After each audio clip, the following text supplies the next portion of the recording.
नमस्कार साथियों, देश का दंगल न्यूज़ देखने वाले सभी दर्शकों को नमस्ते। हमें लोगों से शिकायतें मिल रही थी कि यहाँ हथीन के सिविल हॉस्पिटल में सुविधाओं का अभाव है, तो आज हम पहुँचे हैं हॉस्पिटल की पड़ताल करने के लिए और यहाँ कैसी सुविधाएं मरीजों को मिलती हैं उनके बारे में जानेंगे और यहाँ के स्टाफ से भी हम बात करेंगे और यहाँ की तमाम सुविधाओं को हम आपको दिखाएंगे। आइए हमारे साथ। जी नमस्कार, क्या नाम है आपका? तस्लीम जी। तस्लीम जी, कहाँ से हो? छाई से। किस बीमारी के लिए आए थे? बुखार सा इसलिए आए। अच्छा, तो अभी आपको यहाँ पे दवाइयाँ पूरी मिल रही हैं? हाँ पूरी मिलेंगी। डॉक्टर? हाँ सही है जी। ठीक है। आपका इलाज यहाँ पे प्रॉपर ठीक तरीके से हुआ है? हाँ फिलहाल तो सही हो रहा है जी। कोई समस्या आपको यहाँ पे? ना कोई समस्या ना है। कोई समस्या नहीं। यहाँ पे देखने में आ रहा है कि साफ़ सफाई की सुविधा भी अच्छी है, कोई परेशानी नहीं है, बिल्कुल ठीक है। जी नमस्कार, क्या नाम है आपका? नजाकत है जी। जी। यहाँ हॉस्पिटल में किसी तरह की कोई परेशानी तो नहीं होगी? कोई परेशानी नहीं। आप यहाँ कैसे आए हैं? बड़े देखभाल हो रही है, दवाई के लिए आए हैं। अच्छा, तो कोई समस्या नहीं है आपको यहाँ पे? कोई बिल्कुल ठीक है, सारी मेडिसिन वगैरह पूरी मिलती है? हाँ सब कुछ मिल रहा है जी। जैसा हम जानने आए थे हथीन के सिविल हॉस्पिटल की कुछ सुविधाओं के बारे में, सीएमओ सर नरेश गर्ग जी भी यहाँ पे औचक निरीक्षण करने के लिए हॉस्पिटल का आए थे, तो अब हम उनसे भी जानते हैं कि हॉस्पिटल में क्या सुविधाएं हैं और लोगों को कुछ जानकारी अगर वो देना चाहते हैं। जी नमस्कार सर। ऐसे है कि ये जो है एक्सेप्शनल ब्लॉक है, सरकार का इस ब्लॉक की तरफ, जो हथीन ब्लॉक की तरफ काफ़ी ध्यान है। सरकार ने कुछ ब्लॉक पूरे हिंदुस्तान में चूज़ किए थे, इसमें एक अपने पलवल हल्के से हथीन हैं, 2 मेवात के हल्के के हैं, एक रिवाड़ी से है, एक बारडा से है, उन ब्लॉक में हैं। तो हम यहाँ पर लगातार इस पर जब से मैंने ज्वाइन किया है, हम यहाँ लगातार कोशिश करते हैं यहाँ मरीजों को मैक्सिमम सुविधाएं मिले। हमने यहाँ पर सिजेरियन सेक्शन शुरू करवा दिया, ऑपरेशन थिएटर शुरू करवा दिया, निक्कू की सर्विस शुरू होगी, एक्सरे के अंदर सर्विस शुरू होगी और अभी यहाँ पर रेडियोग्राफर भी नियुक्त कर दिए। और हम समय समय पर ये कोशिश करते रहते हैं कि यहाँ पर और ज़्यादा स्वास्थ्य सुविधाएं लोगों को मिले, क्योंकि ये ब्लॉक जो है थोड़ा सा पिछड़ा हुआ ब्लॉक है, हरियाणा के पिछड़े हुए एरिया में आता है। तो हमारी कोशिश रहती है कि इसमें और ज़्यादा सेवा दें। हम यहाँ पर अल्ट्रासाउंड भी शुरू करना चाह रहे थे, हमारे जो लेडी डॉक्टर थी जो अल्ट्रासाउंड कर सकती थी, उनको मेटली पर जाना पड़ गया। जैसे ही वो आएंगे यहाँ अल्ट्रासाउंड की फैसिलिटी भी हम शुरू करेंगे और भी हम यहाँ फैसिलिटी शुरू करना चाहते हैं। डॉक्टर साहब, हम जानना चाहेंगे कि कई बार लोगों को शिकायतें रहती हैं अमूमन कि मेडिसिन का अभाव रहता है, मेडिसिन बाहर से ख़रीदनी पड़ती है, उससे लोगों की जेब पे बहुत ज़्यादा असर पड़ता है, गरीब लोग हैं। तो ऐसे में आप कैसे कंफर्म करते हैं कि यहाँ पे स्टॉक ऑफ मेडिसिन है? हमारे पास मेडिसिन हम लगातार दे रहे हैं, जो मेडिसिन हमारे पास आती है। कई बार ऐसी मेडिसिन होती है जो नहीं मिल पाती होगी किसी कारण से, लेकिन हम मैक्सिमम सरकार का ये प्रयास रहता है कि सारी की सारी दवाई यहाँ से मिले और हम समय समय पर इनसे डिमांड लेते रहते हैं और दवाई हम लोकल लेवल पर या स्टेट लेवल पर परचेज होती रहती है। सर, कुछ हेल्थ अवेयरनेस प्रोग्राम्स जो गवर्नमेंट ऑफ इंडिया ने चला रखे हैं उनके बारे में और थोड़ी सी अगर हमें जानकारी। हमारा अभी नेक्स्ट संडे को हमारा पोलियो का प्रोग्राम चलेगा, हमारा टीबी का प्रोग्राम। हमारे यहाँ पर एक स्पेशल टीम जो है ICMR से टीबी का सर्वे कर रही है। मोदी जी चाह रहे हैं कि 31 दिसंबर 2025 तक ये देश जो है टीबी मुक्त भारत बने, तो इसके लिए जो हमारा ये ब्लॉक जो है इसको चूज़ किया गया है। आपने यदि देखा होगा तो हमने वहीं एक्सरे की सुविधाएं हैं, वहीं टीबी नेट की सुविधाएं हैं, वहीं स्पुटम स्लाइड एग्जामिनेशन हो रहे हैं। तो हम यहाँ लगातार जो है अवेयर करे जा रहे हैं। मलेरिया है, फैमिली प्लानिंग सर्विसेज है, टीबी मुक्त भारत की बात हुई, अनीमिया मुक्त भारत बनाना चाह रहे हैं। स्कूल हेल्थ की टीमें हमारी लगातार स्कूलों में काम कर रही है ताकि स्वस्थ बच्चे हो सकें।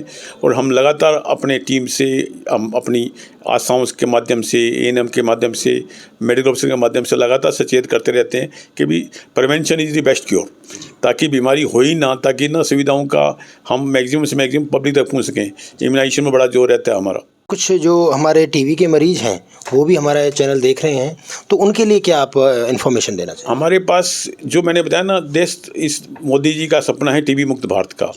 अभी हमारे पास पूरी की पूरी टीबी की दवाइयाँ हम फ्री दे रहे हैं। जो ड्रग रेजिस्टेंट होती थी, जिसका खर्चा 1.5-2 लाख रुपए आया करता था, आम मरीज नहीं पूछा सकता था, वो हम फ्री कर रहे हैं। जो भी टीबी के टेस्ट होते हैं वो भी हम फ्री कर रहे हैं। यदि किसी मरीज़ को, हमारे डॉक्टर को लगता है कि इसका प्राइवेट टेस्ट करवाने की आवश्यकता है, उसके पैसे भी सरकार देती है।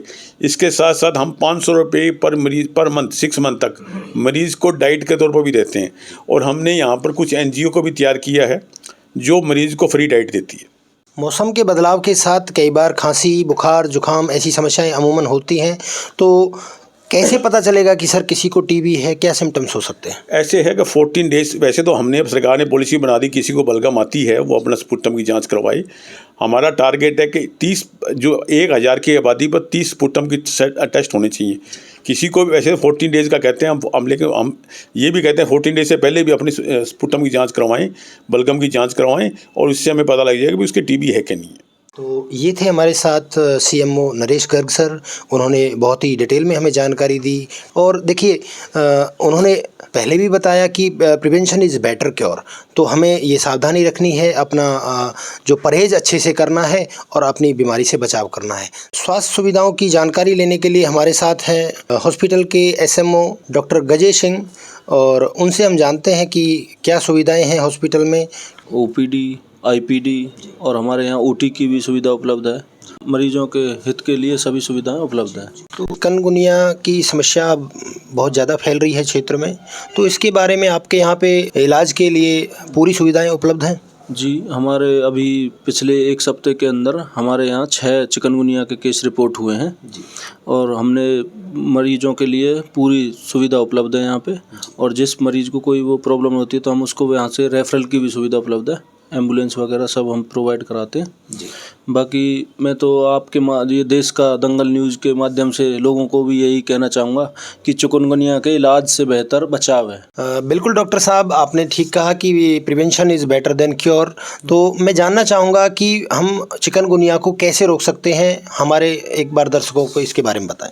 रोकने के लिए सबसे पहला यही है कि हम अपने आसपास मच्छरों को ना पनपने दें, और रात में भी मच्छर से बचने के लिए मच्छरदानी लगा के सोएं या मच्छरों को अपने कांटेक्ट में ना आने दें। डॉक्टर साहब, शुरुआती लक्षण क्या होते हैं इस बीमारी के? इसमें मरीज को बुखार आएगा, उसके जोड़ों में दर्द होगा, शरीर में और भी जगहों पे मांसपेशियों में दर्द होगा, खांसी होगी, जुकाम होगा, ऐसे फ्लू लाइक सिम्टम ही आते हैं।